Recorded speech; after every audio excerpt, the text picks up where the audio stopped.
Good afternoon my children.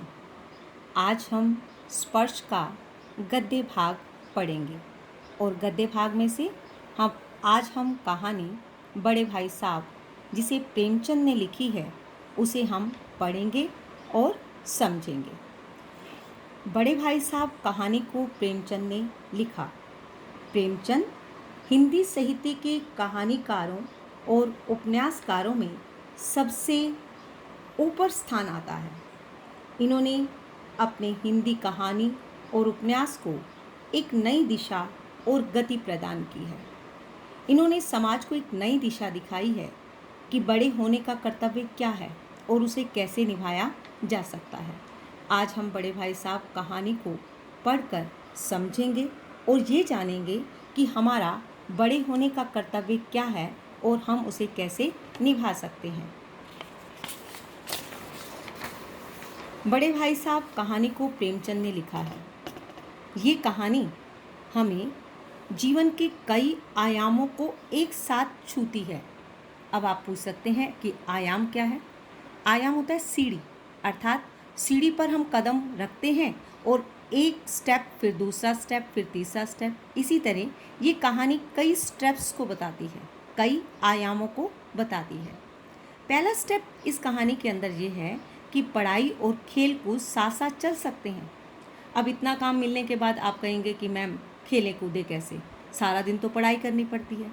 लेकिन पढ़ाई और खेल कूद साथ साथ चल सकते हैं अगर हम जीवन के अंदर सामंजस्य रखते हैं, अर्थात बैलेंस रखते हैं। जीवन का सबसे महत्वपूर्ण तथ्य यह है कि हम जीवन के अंदर सुंदर सामंजस्य रखें, अर्थात बैलेंस रखें, तभी पढ़ाई और खेल कूद साथ साथ चल सकती है। अब पढ़ाई और खेल कूद से क्या होता है बच्चे? दोनों से विद्यार्थियों का शारीरिक और मानसिक विकास होता है। अगर हम सारा दिन पढ़ते रहते हैं तो हमारा शारीरिक विकास नहीं हो सकता है और हमारा मानसिक विकास भी नहीं हो सकता है। लेकिन हमें खेलकूद और पढ़ाई को साथ साथ करके हम शारीरिक और मानसिक विकास कर सकते हैं। अब हम इन दोनों पॉइंट को समझ गए कि पढ़ाई और खेलकूद के साथ साथ विद्यार्थी का क्या होता है, शारीरिक और मानसिक विकास। अब प्रेमचंद की कहानी के अंदर जो मुख्य पात्र है वो बड़े भाई साहब हैं। अब वह हमें समझाना चाहते हैं कि जीवन से प्राप्त अनुभव किताबी ज्ञान से अधिक महत्वपूर्ण है। आप पूछेंगे कि कैसे? कि जीवन में जो एक्सपीरियंस है वह सबसे बड़ा है।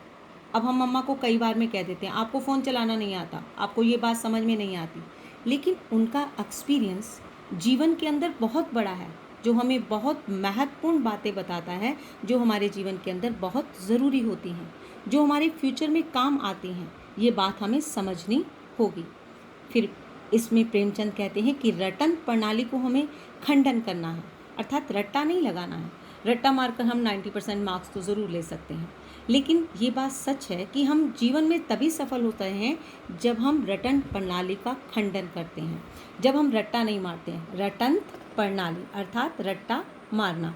रट्टा मारने से हम थोड़ी देर तो याद कर सकते हैं, लेकिन उसके बाद थोड़ी देर के बाद हम भूल जाते हैं, फिर हमें दोबारा से याद करना पड़ता है। इसलिए प्रेमचंद ने इस बात को बताया कि रटन प्रणाली का हमें खंडन करना है। फिर अगली बात कहते हैं कि परीक्षा पास कर लेना योग्यता का आधार नहीं है। कभी आप ये सोचो कि अब मैं क्लास में फर्स्ट आ गया तो मैं सबसे योग्य हूँ, अर्थात मेरे अंदर जो एबिलिटी है वो सबसे ज़्यादा है।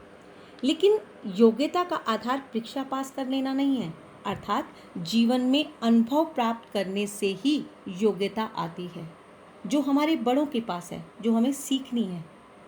अब नेक्स्ट पॉइंट वो क्या कहता है कि बड़े होने का कर्तव्य निभाने के लिए हमें सेक्रीफाइस करनी पड़ती है, अर्थात हमें अपनी इच्छाओं का त्याग करना पड़ता है, अर्थात मन की इच्छाओं को दबाना पड़ता है। कई बार अपने छोटे भाई बहन के लिए हमें कई त्याग करने पड़ते हैं, कई इच्छाओं को दबाना पड़ता है। ये बात हमें ये पाठ सिखाता है, अर्थात हमें अपनी जिम्मेदारी को कैसे निभाना है। प्रेमचंद इस कहानी के ज़रिए बहुत ही सुंदर और अद्भुत तरीके से हमें समझाते हैं।